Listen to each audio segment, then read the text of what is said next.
Hi guys, it's been a while since I've sat down to record a video.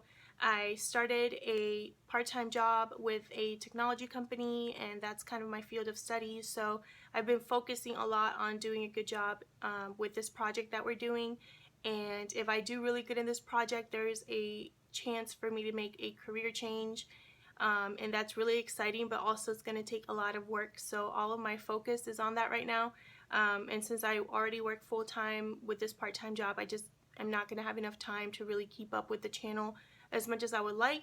I'm already having to make the choice between reading books or filming videos, and I've chosen to read books. And so I just wanted to give everybody kind of a heads up that my videos will probably be sporadic for the next month and a half or so, but I'm going to try to read as much as possible just because it keeps me sane.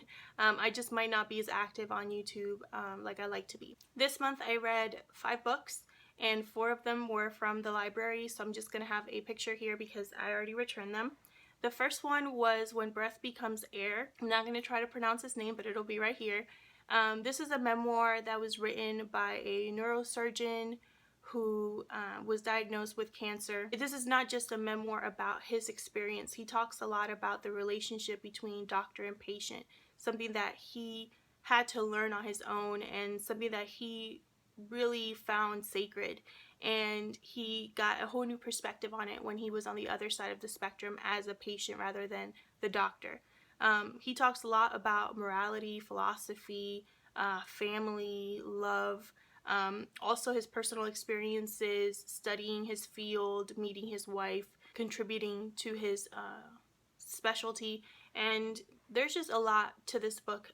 It's really short, but it just had so much in it. The last chapter is written from his wife's perspective, so she's kind of writing to you about him and giving us another glimpse into that last year, and it was just really heart-wrenching to read. Obviously very emotional, but also you just really feel like there was a great loss, not just for this family and for his wife, but also for the scientific community. And so it was really hard to read at times. I'm really considering buying my own copy just so that I can highlight certain parts. He really is a great writer, and he was considering being a writer but decided to do neurosurgery instead. And so there's just the way that he phrases things, the way that he puts his thoughts into words is just amazing. Definitely something that I highly recommend. Not your typical memoir. There's maybe 20% personal, 80% science, morality, philosophy, religion, all of that stuff is the other part. So I highly recommend it. The next book that I read was a very popular book that I've been meaning to read for a long time, and that's Everything I Never Told You by Celeste Ng. I think everybody has heard about this book. The book opens with a 16-year-old named Lydia who commits suicide, and the book is basically the aftermath of that and how it impacts her family. But what I enjoyed the most about this book and what I feel really hit home for me was that Celeste Ng goes through kind of a chain of events. She begins with both parents, their childhood, their upbringing, and their choices. Then she moves on to the children and how the parents made choices with the children. And then after Lydia's suicide, now there is another set of choices being made by both parents.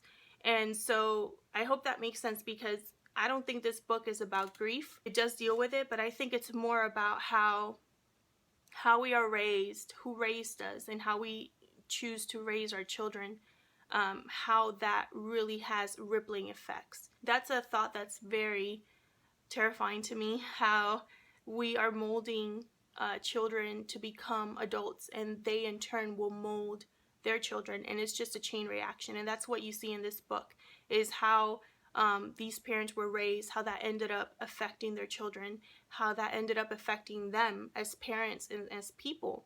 And I think that's really what the book is about, and that's why I think I enjoyed it so much more than parents grieving over the loss of a child. That's a part of it, but that to me felt like a small part. It's also beautifully written. This is the type of book that I wish I could write. It's very simple language, but packs a very strong punch. I believe it's deceptive in its simplicity. It's simple, it's easy to read, but it also makes you reflect. So I really enjoyed this book. One of the few times where the book lived up to the hype. That doesn't really happen often, sadly. So I highly recommend it. For some reason you haven't picked it up yet, it really is as good. I felt like it's as good as everybody says it is. The next book I read was From Dune with Death by Ruth Rendell.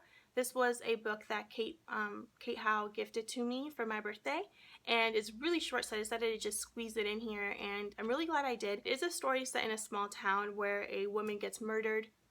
At first it seems like it's going to be the husband and it's going to be an easy case to wrap up, but soon it's very clear that there is somebody else at play, a mysterious element to the history of this woman. This was a lot of fun to read. It was very fast paced. Towards the middle it really picked up, and there's a huge twist at the end that I was not expecting.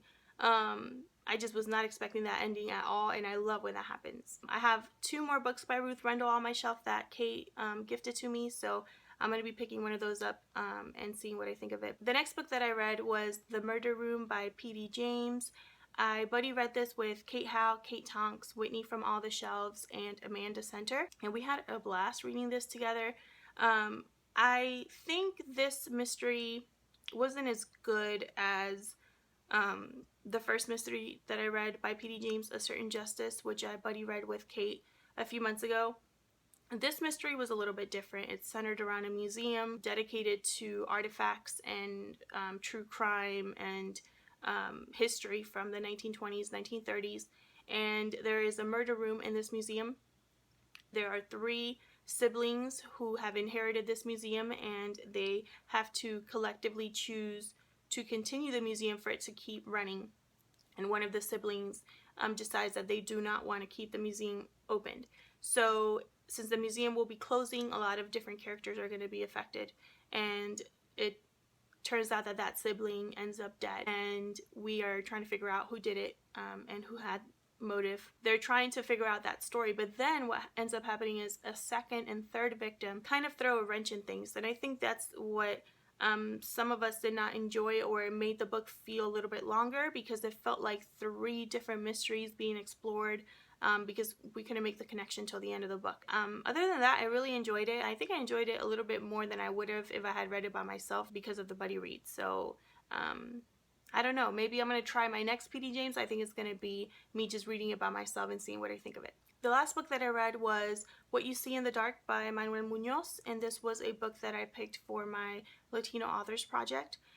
This was published in 2011. It's a literary fiction book that is set in the 1950s, 1960s in a small town, and I did not enjoy this that much. There are 3 stories that are being told here. One story is a young Mexican girl whose mother leaves to Texas, and so she stays in the small town and works and meets the resident cute hottie / bad boy, and they start a relationship. So that's one storyline. The second storyline is an actress who is stopping by this town to film a movie. And the third storyline is the mother of the bad boy. There's kind of these 3 woven storylines, but something about it just felt off to me. I did not enjoy the writing. I think that's really what made me not like the book. I found it pretentious, almost like poetry / literary, and you know, at the end of the paragraph there's really nothing that was said. It's almost how it felt. Even now talking to you, I don't really remember any details from the story or anything that stuck out at me that I actually enjoyed, and so that's kind of sad. So those are all of the books that I read this month. Let me know down in the comments if you read any of these books and what you thought about them. I'd love to talk about it with you. Thank you so much for watching, and I'll see you guys in my next video. Bye.